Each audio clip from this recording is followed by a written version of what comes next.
Hi, everyone, and welcome to our webinar today. I'm Sivan, Director of Product Operations here at Sense, and I'm joined by this lovely gentleman. Welcome, Sal. Thank you. Sal, And what's your name? my Where are you name from? is Sal Occhipinti from the Laundry Taxi in Williamsburg, Brooklyn, New York. Thank you so much for pronouncing your last name because I've just been saying like or Getty or Well, something. it's actually Occhipinti, Okay, but Pinti. in America they say Occhipinti. Okay, got it. Well, an authentic Italian, born and raised in Brooklyn, New York here. Thank you so much, everybody, for being here with us. We are super excited to talk today to Sal about scaling pickup and delivery business and just generally about him and his journey in this industry. I've had the pleasure of speaking with Sal on multiple occasions, and I truly believe he is like the Dos Equis man, like the most interesting man in the world. It's such a joy to speak to him, and I hope that you guys also experience that. And with that, I want to encourage you to ask any questions that come up. We'll get to them in as soon as we can. You can use the chat, you can use the Q&A function within the Zoom window in order to submit any questions. And of course, my colleague Jesse is also going to be on the chat helping to answer any questions as they come up. So, without further ado, I would love to dive into your journey, Sal. So, first and foremost, tell us a little bit about yourself, but even before the laundry space came about. I always worked for myself. I was in the car wash business, catering. I love food Me too. and cooking it and eating it, and but that's how I got into the laundromat by a mistake. My Tell me about that. my partners in the car wash business, one of them wanted to get into the laundry business. He asked me if I knew anything. I says, just to drop off my clothes to the little Italian lady, let her do it, and pick it up a few hours later. Love that. And he said, there's one for sale in Williamsburg. So I said, Represent. where? He goes, the corner of Lorimer and Metropolitan. So I said, by the bar?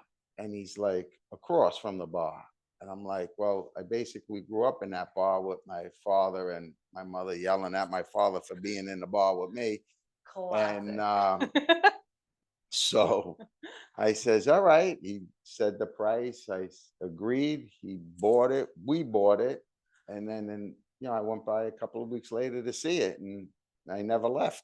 I love that. That's like a blind investment, as blind as you can do, Completely blind. Never seen it. and never looked back, huh? Never looked back.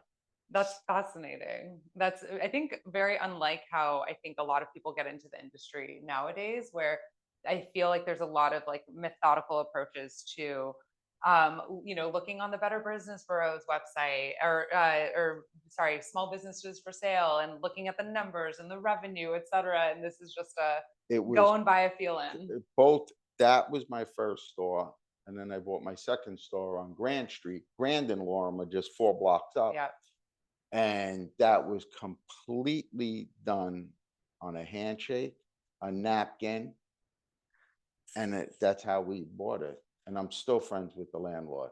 That's fantastic. I feel like this is a really like old school Italian way of doing business, and I am so fascinated by it.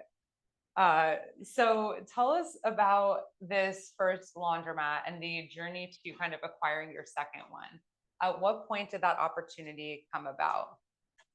So the first one, when I went in a few weeks later after we bought it, we had to redo it. It was dirty. And the Hmm. first thing is, laundry, you can't have a dirty place. You have to have Hmm. a clean place. Hmm. Sure. And so we did drop off and self-serve and outsource the dry cleaning. Hmm. Then we were trying to figure out what to do, how to maybe do pickup and delivery, but his nephew was out of work, and we said, oh, let's put him in a car and let him go pick up clothes. And that's how it all started, in a little Hyundai, hatchback, and just put a sign up, we pick up and deliver. So Obviously this webinar today is about pickup and delivery, and I imagine that we are going to get a lot of questions from pickup and delivery curious operators or those that are currently in the industry. You said you just put the sign up. Was that really a word of mouth? Did you start talking to people who were coming into the store about it, So or? in the first store, it was, we were green. We had no clue, Yeah. right? And I didn't want to go out and pick up and deliver. So we put a sign up and just word of mouth. And I would walk to the bagel store down the block and tell them, people ask, we do pick up and delivery. And it just slowly started getting uh, busier and busier. And then we put a little website together and put on the Yeah. website pick up and delivery. And that's how it grew. And then we ended up having a disagreement. But at that time, we only had one car and one driver. We parted our ways. And that's when I bought my second one on Grand Street. Mhm. And then that one on Grand Street, I did a little different. I Mhm. bought a van, a Nissan NV200, put some lettering on it, and started picking up and delivering a little bit more. Put a more formal form on the website, grew a little bit. And then, but I didn't advertise on Google. I didn't do any of that. And then I just, like, you see me wearing the pink shirt. Yeah. I stuck out. I was also 240 pounds at that point. You look So great. it was So a svelte. bigger sweatshirt. So I Lots of really retail space stuck on your out, back. right? I was a billboard. And so it just word of mouth. It grew and grew. It went from one truck to two to three to ended up being 7 trucks and 23 drivers. And Wow. from 7 in the morning to midnight, the store was running 24 hours a day to just do the laundry. Just to do the processing. Yeah. And it just, that's how it grew. I couldn't, I don't know how it just went So we're going to dive into that a little bit because that went 0 to 100 so fast. quickly, so fast. What year was this where you bought the van, This like, and got the was, website going? let's see, well, probably 2011, 2012, This is somewhere like the around there. the early side of like When both Bloomberg was walk still the the mayor. mayor.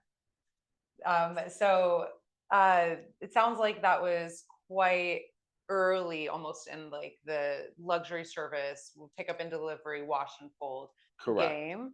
And just jumping straight into buying a van. I know you had a driver that you ended up parting ways with. That's a really big investment, right? Like the insurance, the gas, the hiring. Yes. What did you weigh? It sounds like you might have just gone on a whim and said, you know what, I'm I going to do it. Was there anything that you kind of looked into before actually going forward with the van purchase? I if I looked into it, I probably wouldn't have done it. Okay. But I didn't look into it. I didn't do ratios. I didn't figure numbers. I Yeah. didn't do any of that.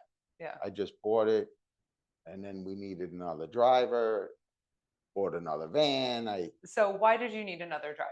What was happening at that moment? So it was getting so busy because I was relatively cheap. Hmm. I didn't really price it correctly. I was so under the market, Yeah. I assumed, right? Yeah. And everyone was calling, and so we were getting so busy. And then the neighborhood, if you know the neighborhood, people don't stay there too long. So they move from one side of the neighborhood to the other side, more south, more north. Yeah. Then they went into Bushwick. Then they went into Bed-Stuy. So as my customers moved, I followed them. Yeah. I didn't say no. And the more I never said no. So I had to buy more trucks, more to cover the ground. And by the time you knew it, I was in Park Slope. Um, Bed-Stuy, parts of East New York, Wow. the Lower East Side before congestion pricing and all the traffic. And We're honored that you came in, by the way. I know um, that that's not that's not an inexpensive and I fee. Yeah. drove. Yeah, I know. That's why I'm honored that you came in. Uh, so it just Yeah. continued to grow. And So I think that that's an interesting, I don't mean to cut you off, but I think that that's a really interesting, I'm going to call it a problem that I think a lot of operators in urban areas are probably experiencing, which is the realities of rising housing prices and gentrification and so on. Where, Sal mentioned that the area in which he operates is like a very transient area. People aren't there for very long. I am maybe the exception. I've been there for almost 8 years, but at the same time, the housing prices continue to rise. So it pushes a lot of people out into areas that are less right, expensive, which is how you're getting further east, further south. And I think there's a gut instinct when you're maybe launching pickup and delivery of this is the area that I service and this is what goes well. But I do think that there's something to be said, and I know that you weren't big into looking into the numbers at the time, of understanding the cost to retain a customer versus the cost to acquire a new customer, right? All correct. those people that are coming in, you have to now sell them on your services again versus managing and maintaining your relationship with your existing customers. And maybe there's an overhead cost associated with that of a new driver and a new van or whatnot, but you never broke that relationship, which is so No, important to and I still maintain. don't. Yeah. I've been to christenings. I was asked to be a godfather for one of my customers. This is, I just wish you told me this before because I So, would introduce you as the godfather. Like, but I turned them down because that's a big personal commitment that I believe it's too religious for me for, even though I'm religious, but yeah. to do something that people would move. Uh, I'm still personal Yeah. with them, very, and I think that's a big part of it. One thing that I want to say that, so I'm actually a customer of Sal's, and this is also the nature of like being in proximity to the laundromat. That's how and also you're a sense customer appreciate. But there were two experiences that I personally had that kind of bring home Sal's attention to the customer experience and the relationship that I think are really amazing. The first time I did pickup and delivery with your store, right after my clothes arrived at the store, I got a phone call from a 718 number, and I was like, okay, this must be. I don't answer unknown calls, but this must be like Brooklyn. So I answered it, and a very nice lady was like, "Hi, we just got your My laundry." daughter, Yeah, that was your daughter. my daughter, I was like, "Do you have any special preferences or instructions?" And I'm assuming she did that because I was a first time customer. correct. And I never, because I since have not received a phone call, and that's not a bad thing. My laundry always comes out exactly the way that I want it to. And I thought that that personal touch of a phone call was so impactful because it really made me feel taken care of. And again, drives home this whole customer relationship. First time at the laundromat, I want to know what your experience is like, and I want you to assure you that you're going to have a great experience. And then the second time was I called Sal because of I thought he had made a mistake when he was charging up my order. And it was a Saturday morning, and he answered, and we ended up shooting the SHIT on the phone for 45 minutes, Yes, just, that was a, I yeah, remember that day. yeah, just talking on a Saturday morning. And it was so easy to have that conversation. And again, like, these are the types of things. He was like, oh, no, like, I didn't make a mistake, et cetera, et cetera. Also, like, how's your weekend going? This is what I did, whatever. And it was so nice to have a personal relationship. Like, I loved you before I even like met you in person. And so I think Yeah, that those are things that are not to be taken for granted as you're scaling a pickup and delivery operation, as you're building your laundry operation in general, the personal relationship that you can build with your I it customers. I feel, and that's my logo, and I patented it or trademarked or whatever you want to call that thing, years ago. Your personal laundry, Hmm. and laundry's personal. You're, Extremely. food you put into your body, you don't want to put anything into your body that's disgusting, right? Hmm. And you don't want to put anything on your body that you have to trust the person. You're giving them your undergarments. You're giving them your clothes that you put on your body. You have to take care of that. You have to provide. You have to be personal. You have to understand that, and they're expensive. Mhm. I made a ton of mistakes. Yeah. It cost me lots of money in the very beginning, So we're here to learn and from your mistakes. that's so now I will spend the extra machine cost or Mhm. the labor cost or anything not to ruin the clothes, and then go and tell the customer, listen, this is what we did in the future. If you have something like this, we have to, like, say, a red article. If something red comes in, Separate wash. it's totally a separate wash Yeah. without even blinking an eye, or pink like this. Mhm. And then we call up the customer and I'll say, listen, we did this. And please, if next time I'm going to have to charge you, Yeah. or don't put it, or put it with the docs, or separate, and Yeah. explain to them how it works. Yeah. And I'm sure that's really appreciated because then their garments come back in the same condition Right. or better. Right. And you don't want a bunch of pink, white I shirts. know. Oh, I've made the mistake with a blue fitted sheet into the washer, and then I just got like grayish items back. I was so disappointed. Um, so, with that being said, one of the things you just talked about cost, and you mentioned beforehand that you feel that you were very cheap at the time. You were less expensive than maybe some of the other competitors, which allowed you to grow. At what point do you measure kind of like a lower cost for service, which might mean a greater customer acquisition versus a higher cost for your services, which might maybe slow down your customer acquisition? I don't, everyone's money is important to them. Hmm. And I don't feel like robbing a customer, overcharging them because you can, is worth it to me. Hmm. I like the longevity of a customer for less cost. Yeah. But there comes a point, as I had 7 trucks, 23 drivers, So wild. minimum wage jumped, gas jumped, Yeah. insurance went through the roof. So now you have to raise your prices. You have to figure out where to cut costs. And that's how I started scaling down, because it just wasn't worth it, especially when a customer misses their pickup and you're Yeah. 4 miles away. Which in In New the York is city could actually a take an long, yeah. hour. Yeah. And that's how I started evaluating everything. And people would get mad if I charged them for a no-show. Yeah. So that's how I learned.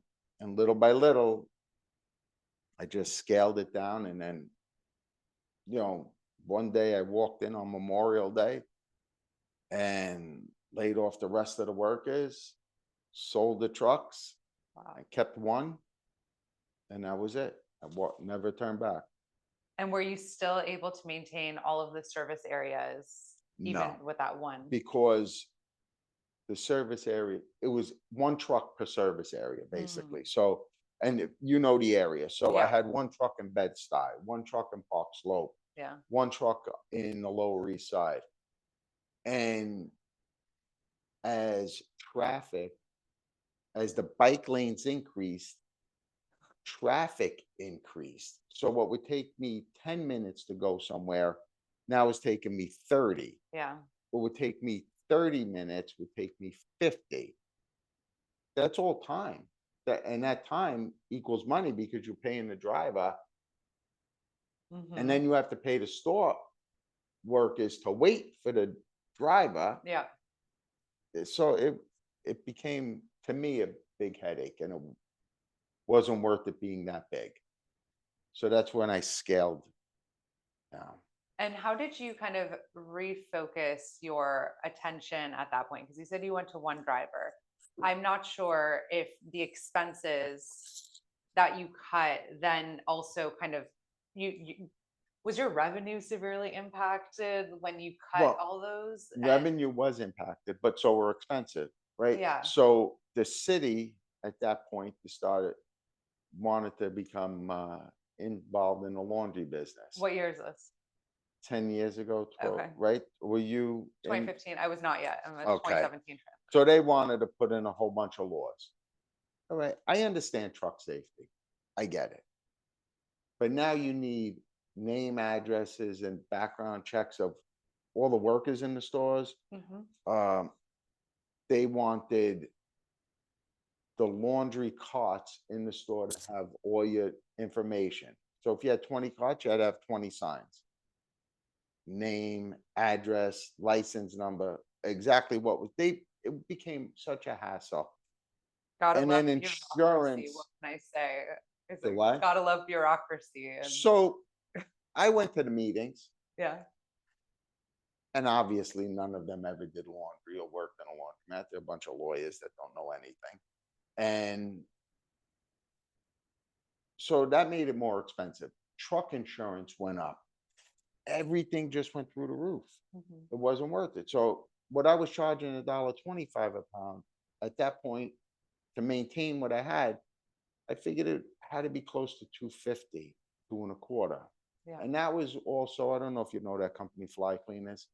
I don't. They were in me and they copied my whole thing and they tried to put me out of business. And then they ended up going out of business because they couldn't handle the Sustain, yeah. sustain the expense. And then when I scaled down to the one person, my revenue, everything was cut. My expenses were cut, but I was making more money. Wow. I was able to raise my price a little bit and I was still able to I was making more money with one driver. Now, did you maintain that driver through the coming years, or like, at what point did you always offer pickup and delivery I since always, then? Okay. so she stood with me right until COVID Hmm. and she got a superb offer and a job. So I said, you know what? You're better take it. So if Yeah. you don't take it, I'm firing you to take it. And because you always, wanted her to better herself. Yeah. It's always, you always want someone to do better. Yeah. At least a good boss does. Yeah. And so I ended up going in the truck myself. And would keep a few clients and I had customers that didn't want anyone else Yeah. to do their laundry but me. And then when I couldn't pick it up or deliver it, they would put it in an Uber and send it over because an Uber Uber driver package. didn't care. It was a package. It just Yeah. drove over and it cost them Yeah. and that's how the Uber thing ended up on my Radar. website Mhm. and radar. And I'm like, all right, no, if that's what they want to do, that's fine. Yeah. And then now I'm here. Now you're here. Now you're here. And super excited that you are here. So, one of the questions that I wanted to ask you was about your interest in kind of restarting pickup and delivery, but I misunderstood. I thought that you had stopped it at some point from 7 vans to 0. But It was pretty much stopped. I okay. didn't take new customers. I didn't do, I had, and like I said, it's personal, Yeah. right? So I have an older woman that's in Greenpoint. I Hmm. have a store and a few schools that I service that they didn't want anyone else. Yeah. So I didn't even consider it because I probably only worked, I don't know, 2 days a week, Wow. a Monday and a Friday. Yeah. So I didn't consider that a pickup and delivery service because it was people that have my personal phone number. Yeah. I knew them personally. I went into their homes. I had keys to their homes. I had keys to their apartments. The Godfather. So it wasn't, I didn't feel it was a pickup and delivery. And Yeah. they were all probably over 80 years old. Wow. So that's not Yeah. It's a personal relationship at the end of the day for you, right. and like maintaining that personal relationship more so than a business relationship, which I think is really, and I think, I don't know, in this industry, business and personal overlap in many ways. But so you said Uber got on the radar and now we're here. What kind of sparked your interest in relaunching pickup and delivery with on-demand delivery, gig economy delivery? So basically with you guys, Yeah, okay, that's another funny story. So now, I haven't heard this uh, story yet, so. this, my competitor, they drop off a bag to my store completely wrong.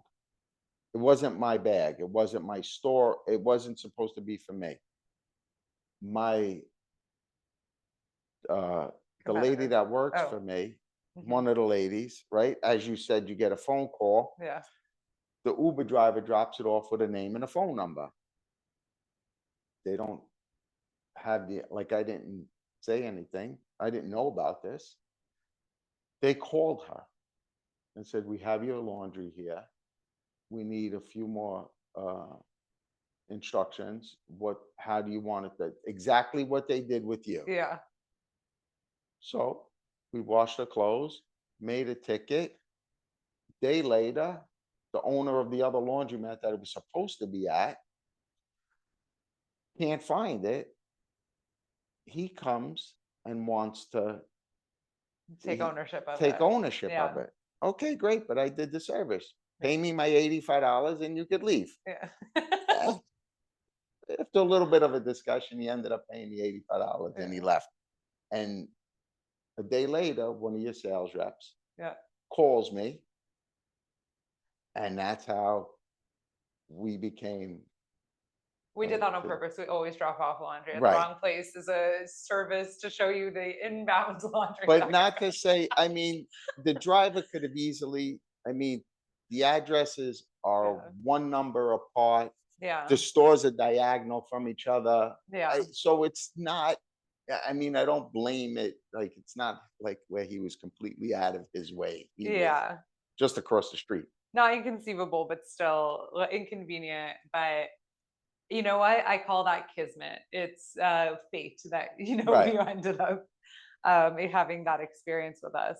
So since restarting this, and I want to kind of get into a little bit of the recommendations that you have for operators who are looking to get into pickup and delivery, make sure that we address some of the questions that have come in. But what has overall your experience with like relaunching pickup and delivery been? Are you still able to now? Are you calling the old customers in Park Slope and saying like, "Hey, I have this service available"? I It depends on your area. Hmm. So Park Slope, as you know, could take, it's 2 miles away, Yeah, but it could take but 30 minutes it could plus. take longer than that. It Yeah. could take close to an hour.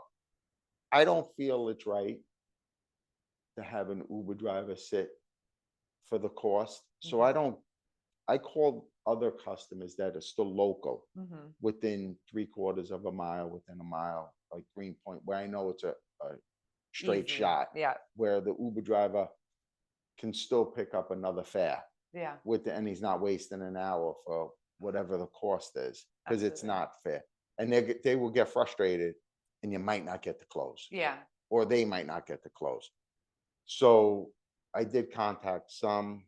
A lot of people moved away. COVID destroyed the absolutely. area. Yeah, Everyone left. But it depends on your area. yeah, So if you're in a store, say in the outer boroughs, where mhm, it's uh, you could travel 5 miles in 5 minutes, mhm. I recommend, going, putting the radius as far as you could go. Yeah, And But in my area, no, I keep it very located, very tight. very Yeah. tight. I think that that's really appreciated because when you're working with the gig economy, I think what a lot of people don't or tend to forget is that these gig economy workers are extensions of your brand. And the better that you treat them, I think the better that they will be kind of a conduit to your business.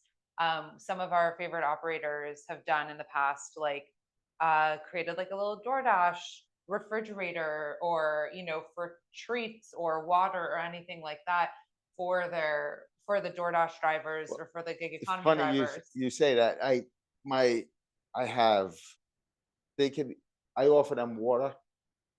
I offer them an espresso because I have an espresso machine there. Of course, this is the most And Italian thing I've ever heard. I also tip them. Yeah, And depending on the size of um, the order. the order, Mhm. it's anywhere from, $3 to $10. So Substantial. I always want to make sure that they get a tip because they could really cause a problem if you don't take care. So now, and a few times I've had the same driver come back. Yeah. So, like, for instance, last week I had a customer. She never answered her phone. She never, but I gave it was a big order. I Mhm. gave the driver a $10 tip. It was like 20 pieces of dry cleaning and 2 bags. He brought it back Wow. and says I can't get a hold of her.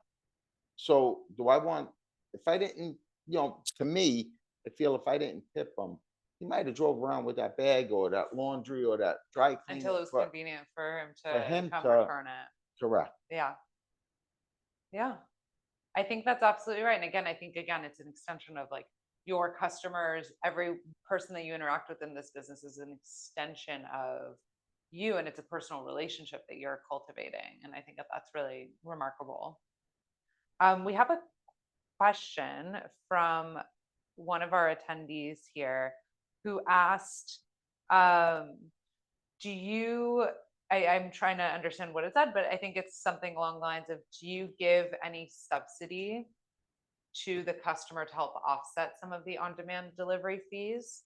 No, I lower my price per pound and I You don't, lower it.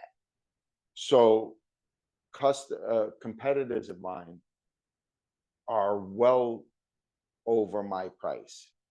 So, and I'm just going to throw out an example. My price is, I don't even know. I think it's 160 a pound. I can look at the live link. Yeah, and they Yeah. could look, right? I think it's 160 For delivery. for drop off and pick up and delivery Wow. because it's the same service, right? Yeah. All my and there's no minimum weight because I don't care. Yeah. You're You, running the you, machine anyways. we're running the machine and I'm not offsetting the customer. Yeah. So other places, it's $1.85 a pound, it's $2 a pound, it's 220 a pound, 250, try three. and Yeah. oh yeah, free pickup and delivery. But if you really weigh it out, you have to have a 20-pound minimum, you have to have a 30-pound minimum. Yeah. Listen, if you're paying to send it to my store, what's the difference? Yeah. I don't say, you know what you're paying. There's no confusion. It's simple math, Yeah. and it seems to be working out that way. I really love that. And I didn't even take into consideration because Jesse's saying 160 a pound is correct. Yeah, you're looking on the Yeah, website. yeah, she's looking on the website. So that's fascinating. I think that you're right because at the end of the day, the total would be the same to the customer, but it's just a matter of like what's actually flowing.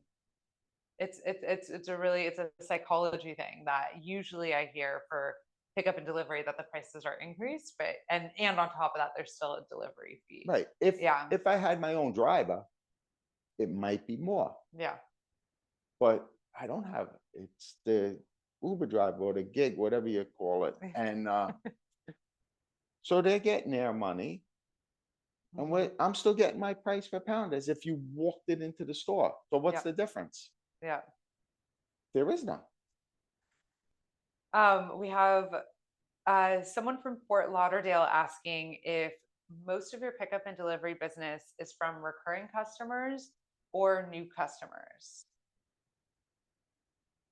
The older customers I've never lost. Okay.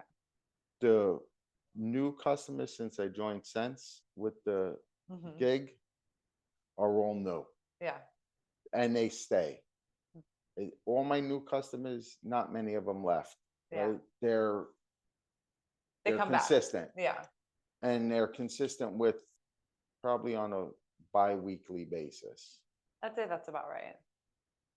Yeah. because most people wash their clothes every 10 to 14 days, depending on their work schedule.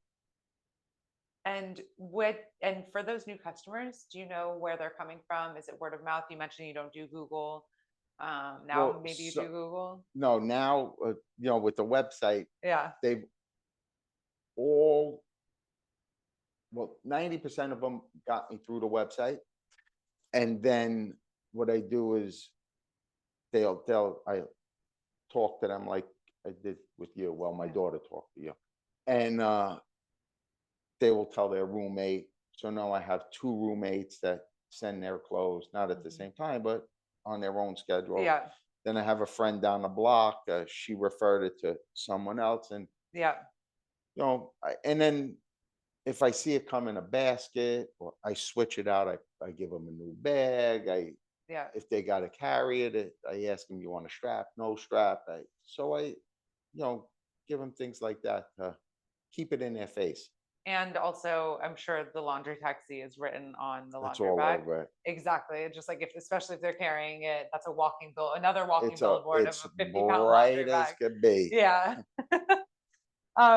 So with that being said, one of the questions or one of the examples that you had given earlier, which when you were scaling your pickup and delivery business, you mentioned a customer moves to Bushwick, you continue to service them, and you're like, okay, yep, I could still pick it up. But what was the ask that you had in return Okay, for so these customers? let's say you move from Williamsburg God to, forbid.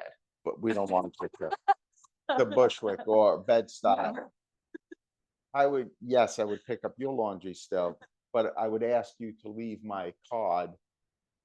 If it wasn't my card, I gave you a laundry bag to leave there Mhm. with my In the phone building. number, right? And so word of mouth with a little note, they would call me, oh, we received this bag. They told us that you do laundry pickup and delivery. And some would come with me, and some wanted to do it themselves. Some, everyone has their own uh, way of doing things. Absolutely. But it was a way of getting my name out, because eventually you're going to run into a jam and need to do your laundry fast, and you're not going to be able to do it.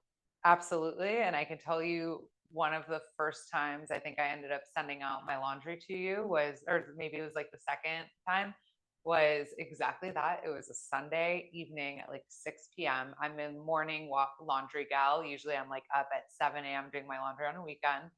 I waited till 6 p.m. There are two washers and dryers in my building. Both of them were occupied. I went down 30 minutes later when the cycle was over.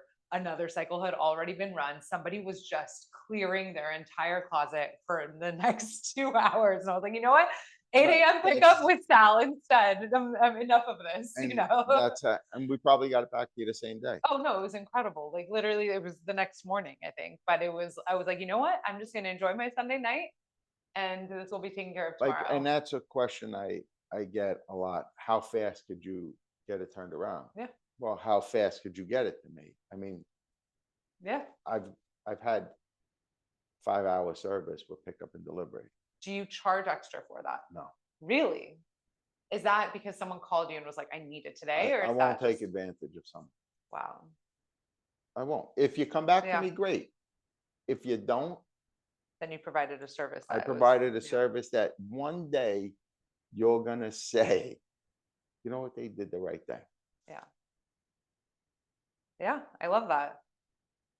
Speaking of pricing, and is there kind of now new efforts that you have that you're putting into place, not like what we talked about before, but like with your website, are you doing any sort of Google advertisements to try to draw more pickup and delivery? Are you going to local shops and, Well, I don't, like I said, I'm just learning how to do Google, and pretty much my girlfriend handles that stuff. Or, other people will help me with the technology part. yeah. But the way I do things, I wear a big pink shirt. I'll go to the busiest pizzeria at the busiest time. We won't And call anybody out, but Sal and I did have an in-depth discussion about the yes, pizzas in the neighborhood. or So the look, wherever it's busy, yeah. that's where I would show up. Hmm. And people look at my shirt, they look at my uh the back of my shirt, and Yeah. then I'll take a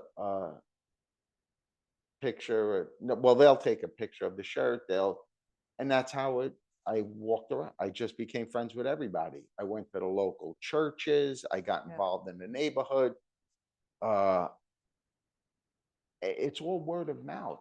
It's especially in an older area or a more stable 9 to 5 where people aren't moving out every 6 months or a year. Mhm.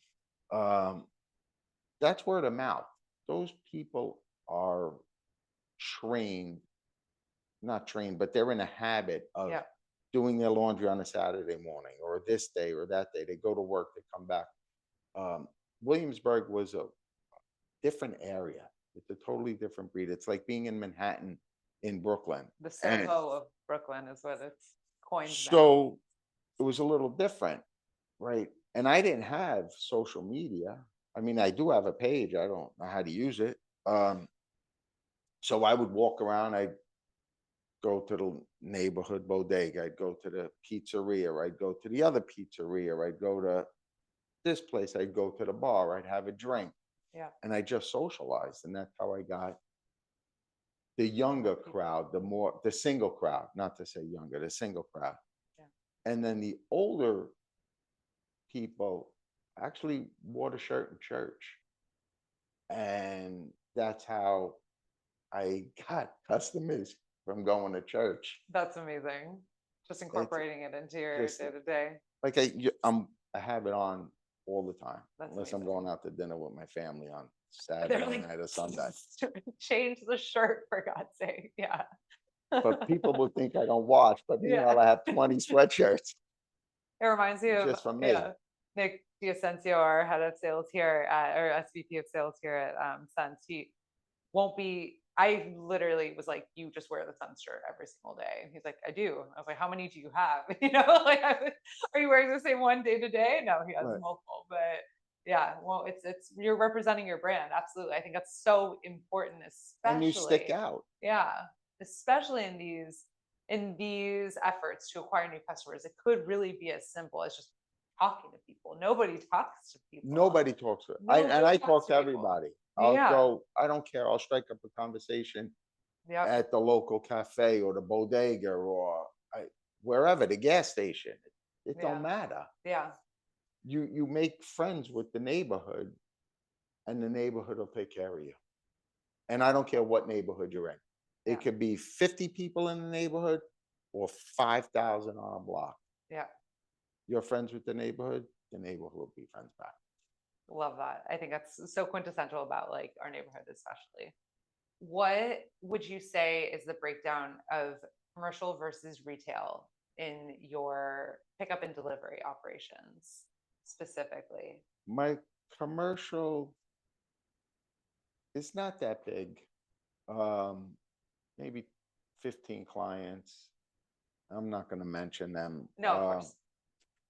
But Is there a they reason you don't all want to expand that? they're difficult. Okay. No, no, we're not naming names. Not difficult in that Yeah. but commercial has to be done at a certain time, has to be brought back at a certain time because they're a business just like you are. So just like you need soap to be delivered, Yeah. and they need their um, shirts done, their aprons, so it's personal is easier. Personal is harder because you have to fold socks. You have to. I mean, Mm-hmm. commercial is towels, sheets. But all my commercial customers, I tell them I have to be in there by a certain time in the morning. I have keys, Yeah. and then I go in and out. Like a bread man has keys to the Yeah. delis. Well, do you think though that there's any more appeal in perhaps the predictability of commercial accounts where every week they're going to be sending you X pounds ish of laundry versus a retail customer might be on vacation, for a week or two or skip one or two in a month? Is Well, there, well, my commercial customers are consistent. yeah, They're just, I mean, I know every Monday, every Friday, every Wednesday, hmm, whatever. So for me to go on vacation is difficult. I have to make sure they're covered, Yeah. especially if you have a personal relationship with them. Yeah. Um, But but again, is that like worth the headache it's of worth it because commercial? commercial, I don't give you a commercial rate. Matter of fact, you're paying more. And My it's, commercial yeah. rate, you're paying more because you have a different timeline, even though your product is easier to fold, or, Mhm. but you need it to start your business. Yeah. You need it to end your, like, you need it. Yeah. Not that I'm taking advantage of you, but commercial, I charge more. I don't give a break for commercial. Are you charging for pickup and delivery for commercial? No, it's just straight, Okay. straight. Just free pickup and But delivery? they're charging, they're getting a lot more. They're Yeah. paying, sometimes 50 cents more a pound. It's literally the exact example that we talked about before, where some operators for retail pickup and delivery are charging a higher base cost for services and then free pickup and delivery.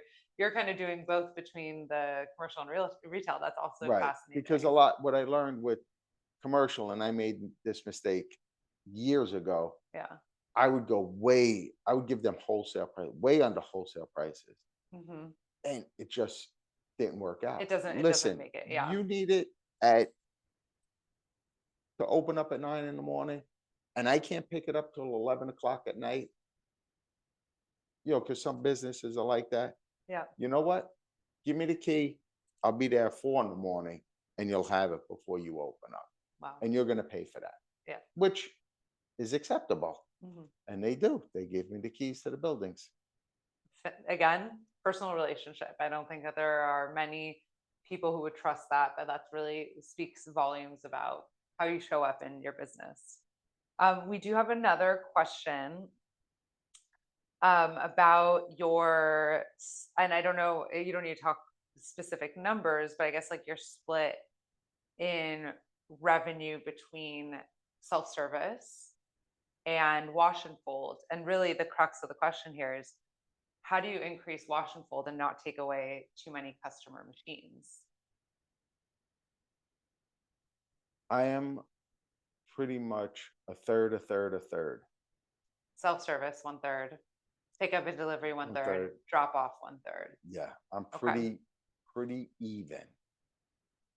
Maybe 30, 38, but it's pretty much a third, a third. Self-service customers come first because they're standing there. Hmm. Drop off, when you drop off to me, Hmm. we ask you, when do you need it? Yeah. So I know I have customers that aren't coming back for 48 hours. I know some aren't coming for 24. Hmm. So I put them in line. Yeah. The one that's coming back in 48 hours, I'm not doing them right away. I push them to the back. Yeah. So 24 hours, I could wait for a self-service customer to come in. But my area, the self-service people come in late. After work hours, for example, or something. Right. After they're not there at 7 o'clock in the morning. Yeah. So early in the morning, 6:30 when we get in, we'll wash a bunch of orders, Hmm. and they'll be in the dryer by the first customer that comes in if Yeah. I'm super busy.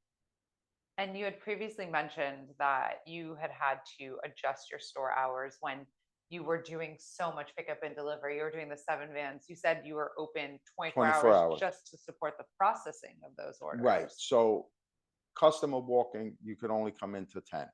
Yeah. At 10. 10, from 10 p.m. to 6 in the morning, we were closed to the public, and we just processed the pickup and delivery. Wow. And I'm sure it's hard to find reliable labor for graveyard Oh, hours. forget it. And That was part of the problem, which yeah, why I scaled down, because it just got to be, you cannot find anyone yeah, to hire. that's hard. That's a hard shift. Yeah, I can only imagine. Thank you. So basically, Daniel, to answer your question, how do you increase wash and fold and not take too many customer machines away?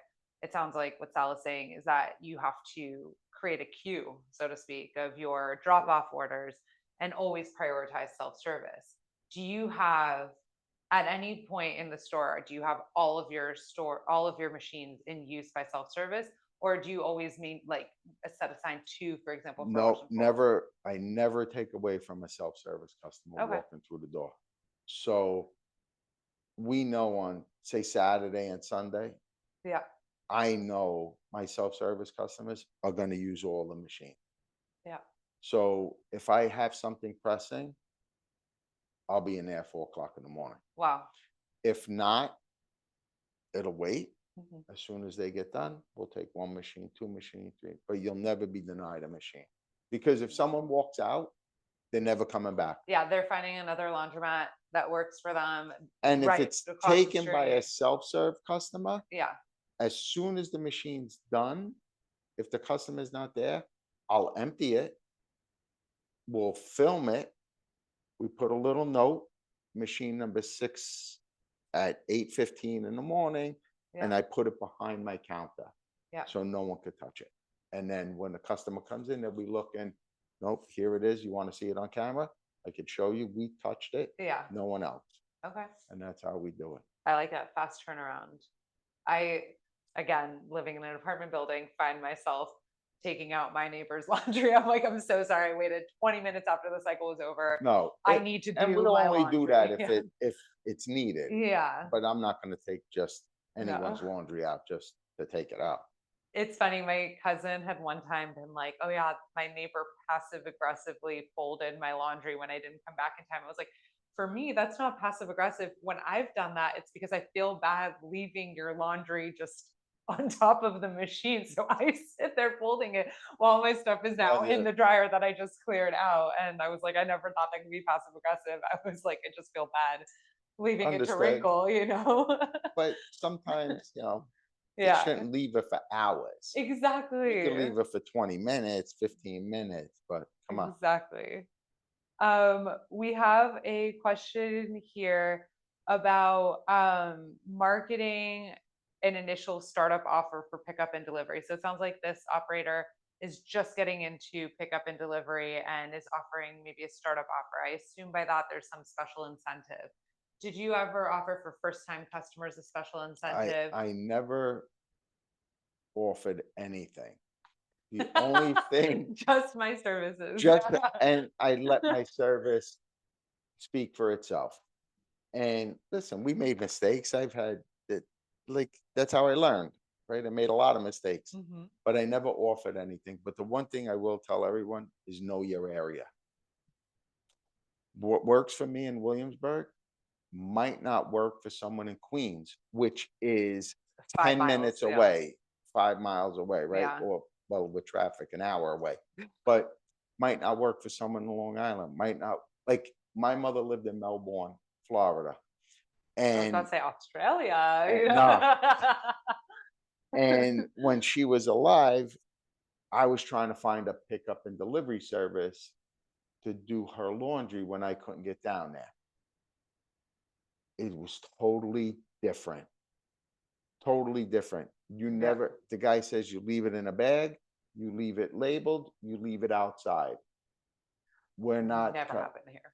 no, it won't happen here. Yeah. So that made me think, like, wow, he didn't ask any questions, and he didn't, I'm like, forget it. We ended up going a different route, Yeah, but you have to know your area. Each area is different. yeah. And I think with that as well, as Sal had previously said, if you are doing some sort of initial marketing, it's just important to talk to customers, talk to your neighbors, talk to the local businesses. If you have a large apartment building or anything like that, kind of just making your presence known, having QR codes printed on business cards so that people can scan them. And one thing, go to your real estate people, make friends with them. Yeah, your brokers. You broke it. Yeah. So in the very beginning, um, I would try to see, a broker, and I would, it didn't work out for me because they didn't care. They were making so much money. Yeah. But give you 10 and a free wash.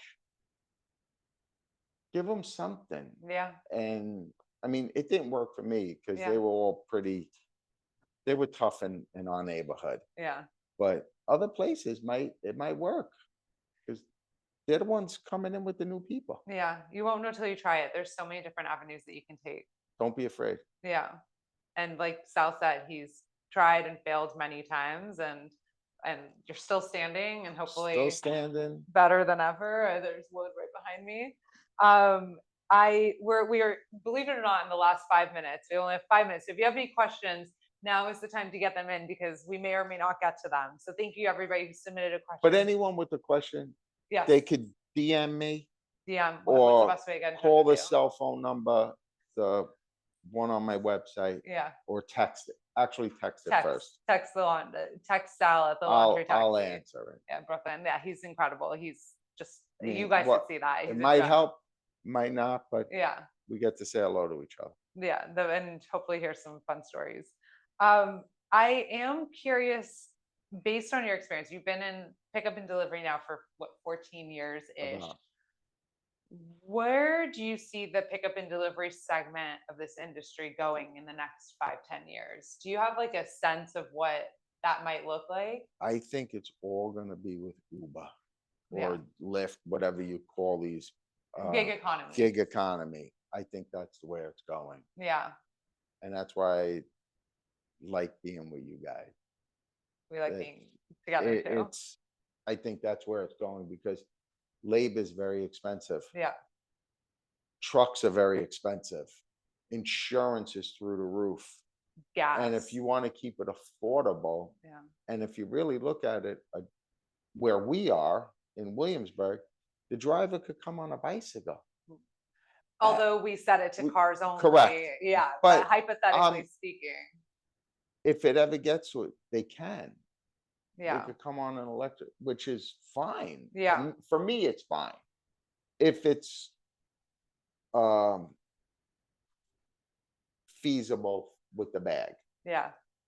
right? Like I have a customer that sends 8 pounds of laundry. That's easy. Throw No it on a problem. bike. I don't Yeah. care. You can walk it there. Yeah.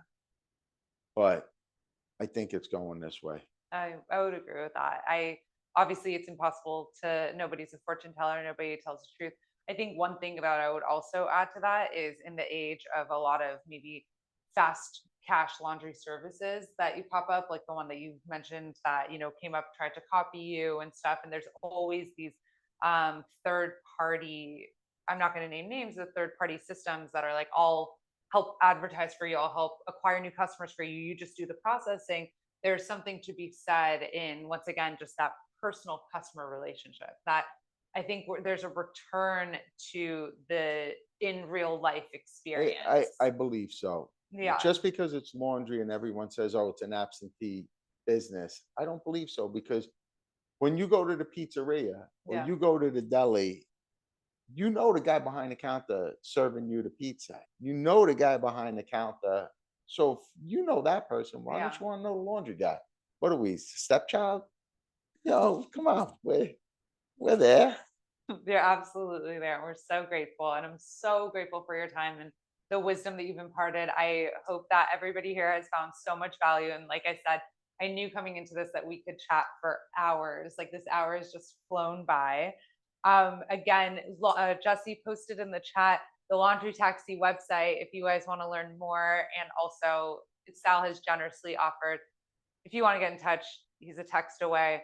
Don't abuse that. Please don't, like, for my Just behalf. that I go to sleep at 8:30 at night. I'm so well, that's because he has And a I'm up at coffee 4 in date. the morning. Yeah, he So, has a coffee date at 5, a standing coffee date at 5:30 a.m. every right. morning that I will one day make it to.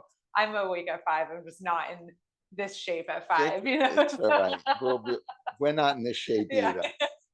I'll come in the laundry taxi. But thank you so much, everybody, for tuning in and for joining us. And can't wait to see you next time. Sal, thank you so Have a much nice for your day, time. everybody. Take care. Thank you.